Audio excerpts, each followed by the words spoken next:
Greetings. Welcome to Faulkner Fixes All, a creative version episode, segment, whatever. Yeah, so to celebrate the 4,000 watch hours on my channel, which is actually coming up, that's quite a milestone.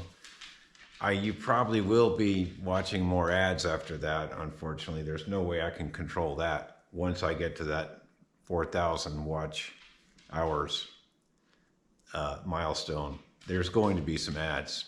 I apologize, but that's the way YouTube works. Anyway, to celebrate that, we're going to be offering some prints. I did make some prints a while ago, but they sold out very quickly. I had them on my Etsy channel. And there will be a link to these new set of prints.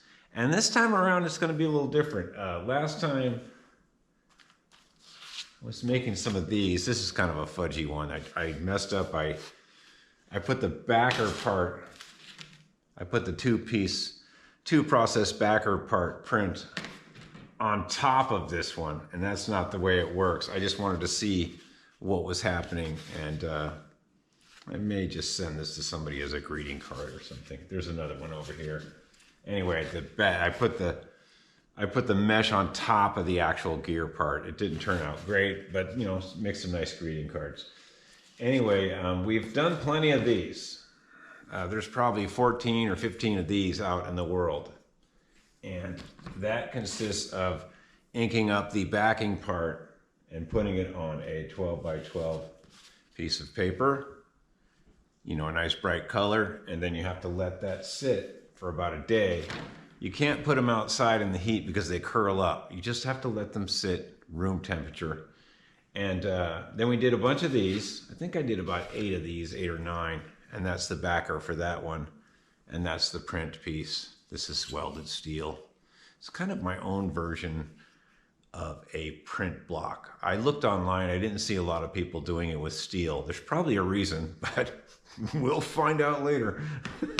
Anyway, on this one, you take something like that and you put the backer part, you let that dry, a nice bright color on the backer usually.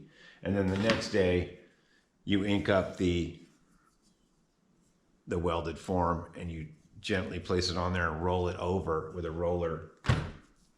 And then when you're done, you put it in this pre-cut 8 by 10 sleeve with a backer, and it has a, this is the pre-cut mat with a backer, and then you slide it in one of these plastic sleeves over here. So the 8 by 10s are pretty easy because they're already pre-cut. Kind of some added expense there. But what I'm doing now is I'm preparing to do all the inking and drying. And this one is the latest one. I have not done any prints with this one yet.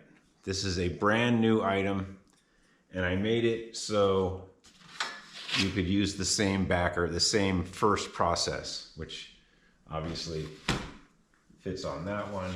You know, you use the first process, and then later when the first process dries, you roll up some ink and you press it on there. But this is actually going to work on this one too. I made it so it would be the same.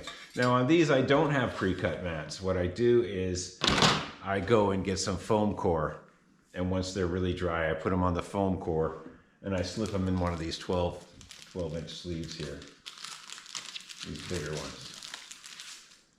You know, this is kind of more than 12, it's 12 by something, but you just fold it over and it protects it.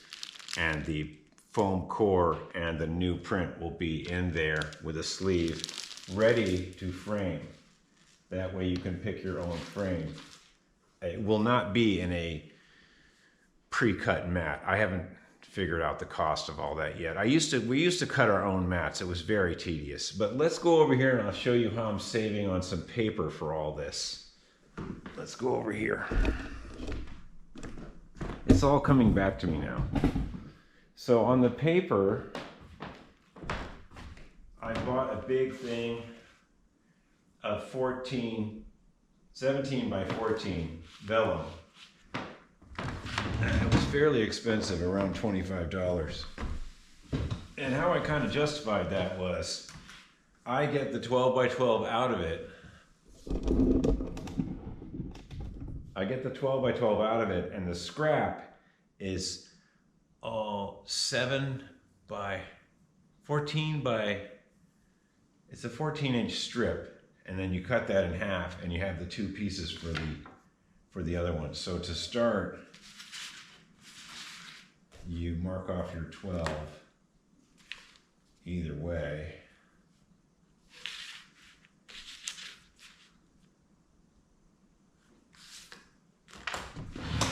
It's good to have cardboard so you don't ruin your dining room table, unless you're into that sort of thing.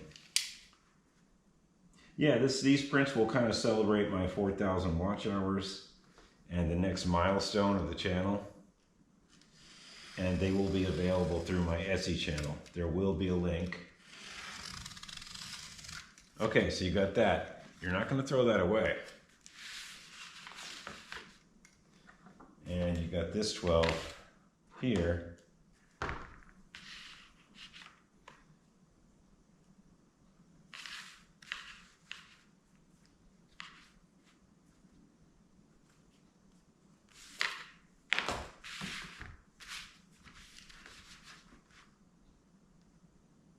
Okay.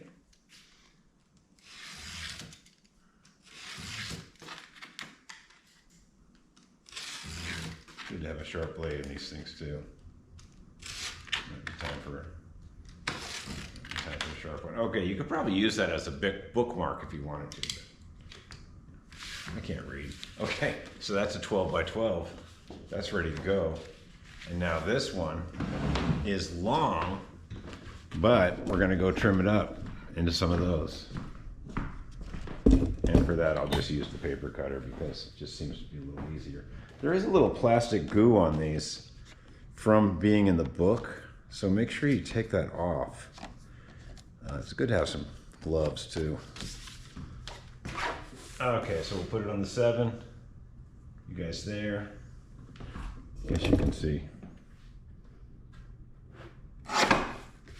And out of that drop to make the 12 by 12, 12 inch by 12 inch, we've got these two, which are going to be perfect for this 8 by 10. Now these obviously aren't 8 by 10, but you get what I mean. You put the backer on there, you ink it up, boom, let that dry a day. Then you ink this up, you put it on there, you roll it, and then when you're done with that, and it's all dry,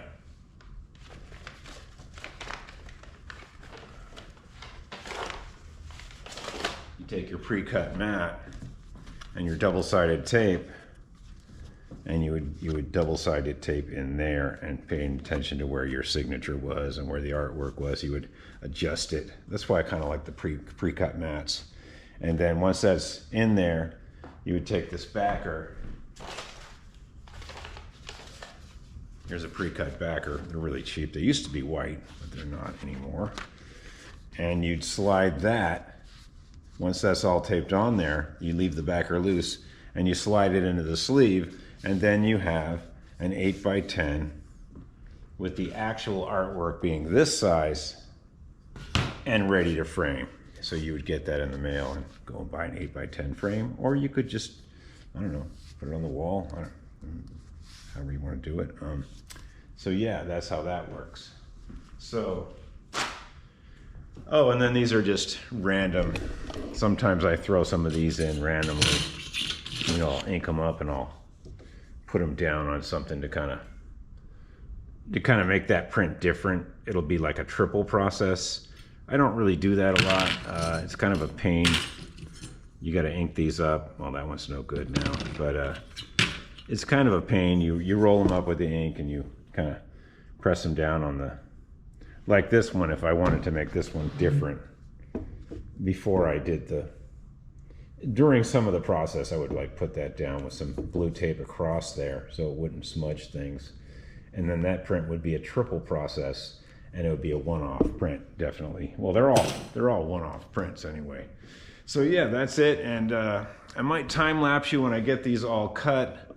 I'll time-lapse you possibly on some of the actual rolling and inking And then you can kind of see also Etsy wants a video for that too. So that's it for now, and thanks for tuning in. And I'm sorry about the ads coming soon, but that's how YouTube does it. So once you reach a certain threshold, a certain milestone, they start really pumping the ads, and I don't have a lot of control over that. I think I can control where they are, or kind of pick some of the categories, but yeah, it's Big Brother. They're taking over. Hey, thanks for tuning in, and there'll be a time lapse after this video of me actually doing some of the interesting stuff. Okay, have a good day. Thanks for watching.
Greetings. Okay, so we've got all the backers done. This is the first process.